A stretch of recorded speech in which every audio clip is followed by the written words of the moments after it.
G'day and welcome to the Brits in the NRL Finals Week 2 review, and I've got some awesome news for you. There will definitely be an English flavour in this year's Grand Final because the South Sydney Rabbitohs defeated the Manly Seagulls 34-26 on Friday night, so they will now come down here to the nation's capital to take on the Raiders, which will now feature 7 or 8 Englishmen. It'll be a record number of Englishmen in a NRL Finals match.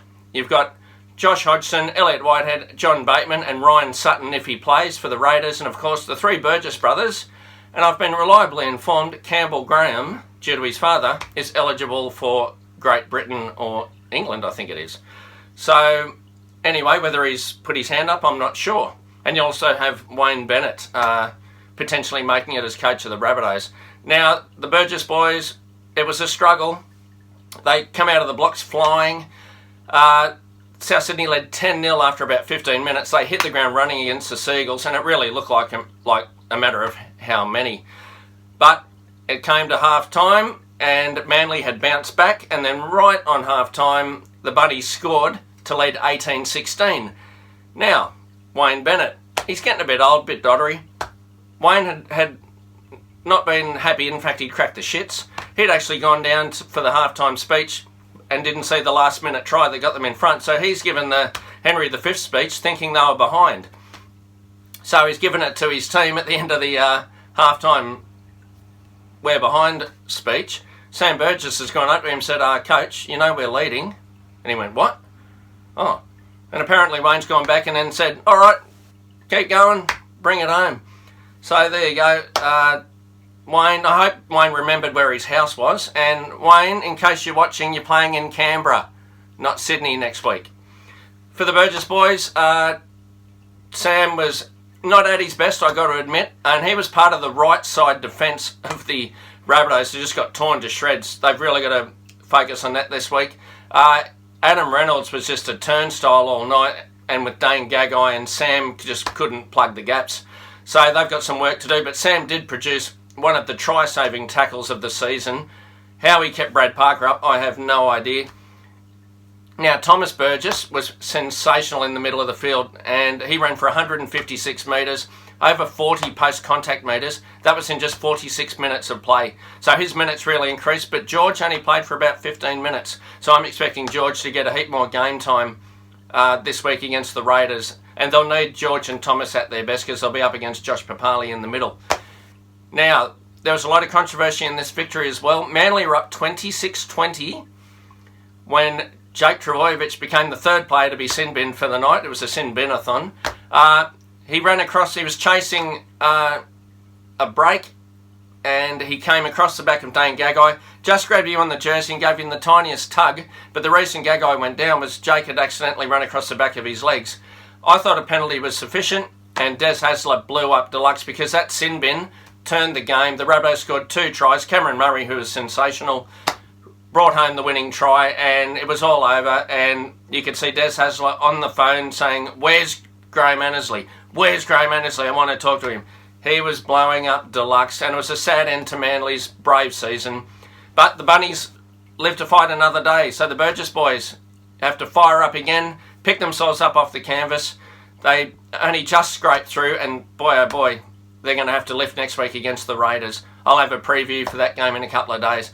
Now, the other game, well, it was a non-event. No Englishmen involved, but the Melbourne Storm 32, Parramatta Eels 0. So Parramatta went from winning 58-0 at home last week to going down to Melbourne and couldn't even trouble the scorers. You take them away from Bankwest and they're half the side. They've got to work on that next season. But a great season for the Eels in general. They came from wooden spoon to finish 6th, or 5th actually. And, you know, make it to the second week of the finals. Brilliant effort, but they really need to fix their form away from home. It was 22-0 at half-time. And Cameron Smith, if he had his kicking boots on, it would have been 30. He kicked really poorly. They missed about 5 or 6 shots at goal. And at the sin bin-a-thon for the weekend, that was the theme of the weekend, kept going because Cameron Smith joined Cody Walker in the slap stakes. So, look, me personally, I don't know, what do you do with it? What The Rugby League needs to find its identity. What are we becoming when people get sin bin for a slap? It's all gone back to Paul Gallen punching Nate Miles in the Origin about 8 years ago. So they brought in the no punch rule, so everyone started slapping. So we've got a no slap rule now. But people are resorting to slapping and niggling because they can't fight. I'm not condoning violence, but Rugby League needs to work out what sort of game it wants to be. You can see the frustration in the players and the fans and the commentators. And we also want to see people sin binned for fair income issues. In the Manly South game, for example, there were 3 sin bins.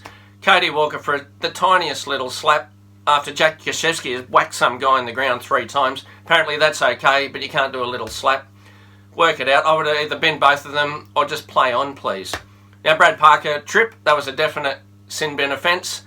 And Jake Trbojevic, I just thought it was a penalty. It was an accident, and to be honest, the South player who'd made the break was looking that way, not inside where Gagai was. So I thought that was just an accidental bump. He did touch him on the jersey, which gave the video ref and the referee the option of binning him. But I personally don't think it was a sin bin. It was very crucial. It was a momentum changer.